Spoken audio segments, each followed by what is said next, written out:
பெரம்பூரில் விஜய் பிரச்சாரத்துக்கு அனுமதி மறுப்பு கண்டனம் தெரிவித்த விஜய்.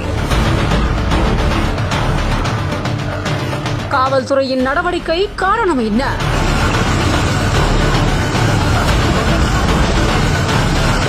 வர ஏப்ரல் 23ஆம் தேதி சட்டமன்ற தேர்தலானது நடக்க இருக்கக்கூடிய இந்த சூழல்ல எல்லா கட்சிகளுமே அவங்க பிரச்சாரத்தை ஆரம்பிச்சிருக்காங்க. தமிழகத்துல திமுக, அதிமுக, நாம் தமிழர், தாவேகா உள்ளிட்ட கட்சிகளிடையே 4 முனை போட்டி நிலவ இருக்கக்கூடிய இந்த சூழல்ல தாவேகா தலைவர் விஜய் பெரம்பூர்ல எம்கேபி நகர் பேருந்து நிறுத்தம் பக்கத்துல பரப்புரைக்கு அனுமதி கேட்டிருந்த போது தாவேகா தேர்வு செய்த இடம் நெருக்கடியான இடம் அப்படிங்கறதுனால பிரச்சாரம் நடத்த காவல்துறை அனுமதி மறுத்திருக்காங்க. பிரச்சாரத்துக்கு மாற்று இடம் கேட்டு விண்ணப்பிக்க காவல்துறை அறிவுறுத்தி இருக்காங்க.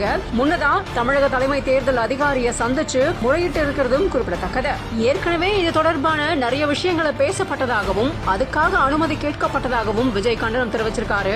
3000 பேர் கூட முடியாது அப்படின்னு சொல்லி பிரச்சாரத்துக்காக அனுமதி மறுக்கப்பட்டதா சொல்லப்படுது. தமிழக வெற்றி கழகத்தோட மனுவானது நிராகரிக்கப்பட்டிருக்கிறதாகவும் சொல்லப்படக்கூடிய நிலையில இது முழுக்க சதியால மட்டும்தான் நடந்திருக்கு அப்படின்னு தன்னுடைய கண்டனத்தை பதிவு செஞ்சிருக்காரு விஜய்.